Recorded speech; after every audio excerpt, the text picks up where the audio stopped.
years, we have, generally speaking, the lowest incomes of all 50 states.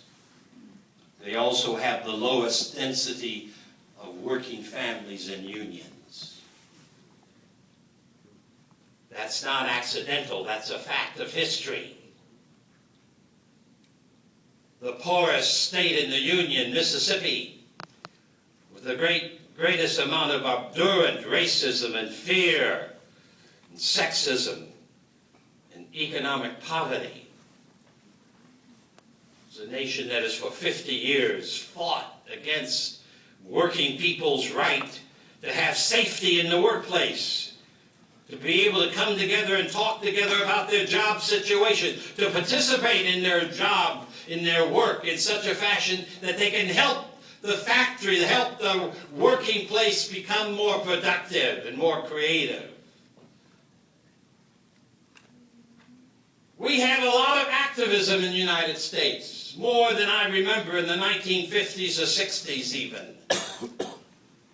But I'd like to suggest to you the difficulty with our activism is that we're not doing enough activism around targeted, strategized, social, economic change, what I call nonviolence.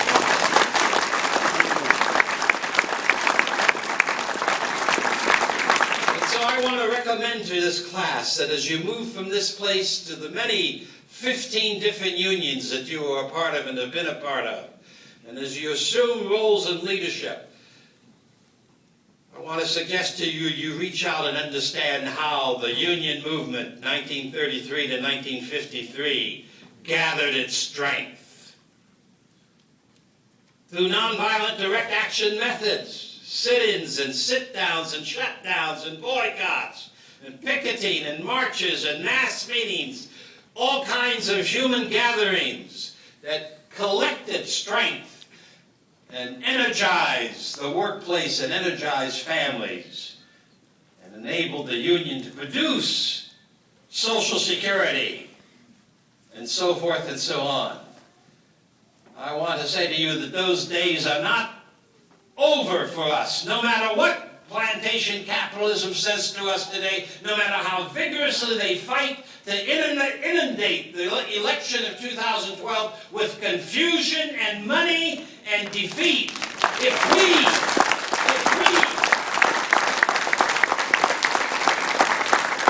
If we remember what has helped to make this people a great people, if we capture the meaning of nonviolent struggle, and if we organize in the ways whereby working people can empower themselves to reshape capitalism in the United States, which must happen, to reshape sexism in this country, reshape racism and economic greed, plantation capitalism, the future will be a greater future than any of us ever imagined. As a theologian, I still maintain that God's purpose for the human family is not war and violence and hatred and fear and fragmentation. The nations of the earth are not on the path towards fulfilling God's purpose in history as far as I'm concerned, including our own nation. The purpose of God for the human family is that we will tap the infinite possibilities of life itself. We have no idea what the shape of the future might be. Take the gift of life which we have and discover its nonviolent, creative power. Use it in every place where we make changes. We will be surprised not only what happens to ourselves, but we will be surprised with what can be wrought. One of the proudest moments and times of my life was the 17 years in the movement in the southeastern part of the country. Changed the face of this nation. In this Washington area, I remember the first time I came to Washington, D.C., 1950, December. third-year student in college in Ohio. I'd been selected in my church to become a delegate to the White House Conference on Children and Youth.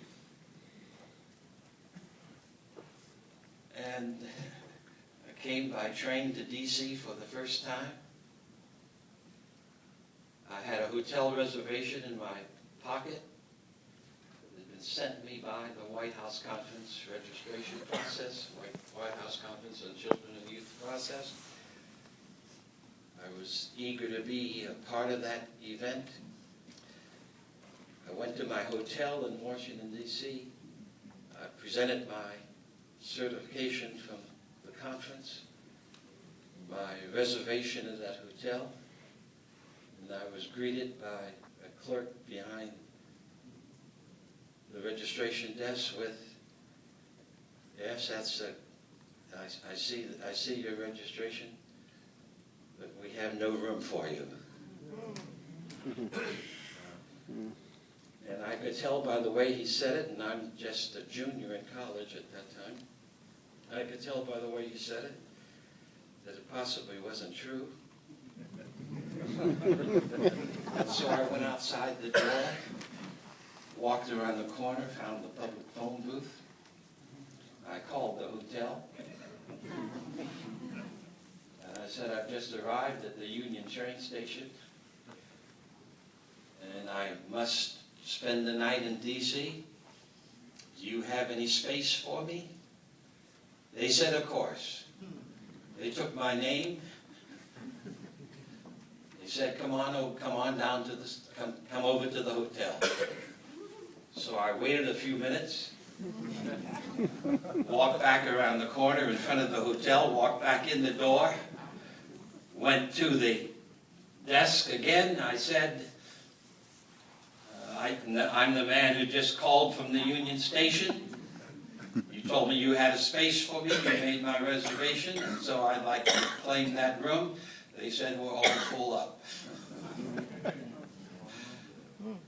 I tell that quick story about my first encounter in Washington, D.C., just to make the point. In the 50s and 60s and 70s and 80s, we have changed the face of our country. We have changed the level of hospitality in this nation. That may be something that can happen to an American of color, or to a woman, or to an Indian, or to a Mexican American somewhere in the land. I'm sure we have not wiped out all those places in terms of that inhospitable attitude. But fundamentally, the spirit of the nation has changed in that sense, which is why we have the so-called conservative people who were not really conservative. Because if they were conservative, they would be something like you and I in this room.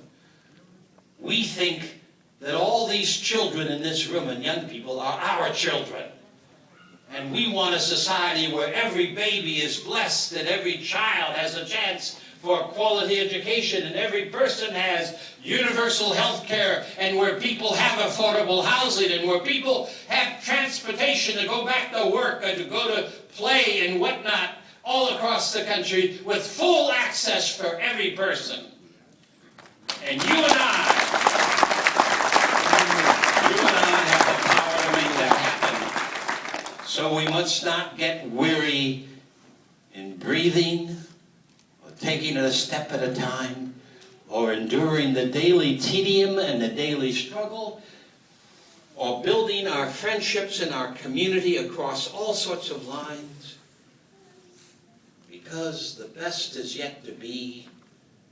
This graduating class of 2012, you have an unimaginable possibility to serve your own life and to serve the lives of your fellow human beings. So I say to you, go forth in great joy and be of great courage. Pick up the cudgels of work with audacity and enthusiasm. Let us work together until one day, in fact, We have a union movement in this country, a movement that is blessed with the support of the churches, the synagogues, and all families, and education itself. We have the power to transform ourselves, our land, so that every boy and girl everywhere in the 50 states, at least, will have access to the tree of life. Nothing less than that is worthy of the Creator's confidence in us.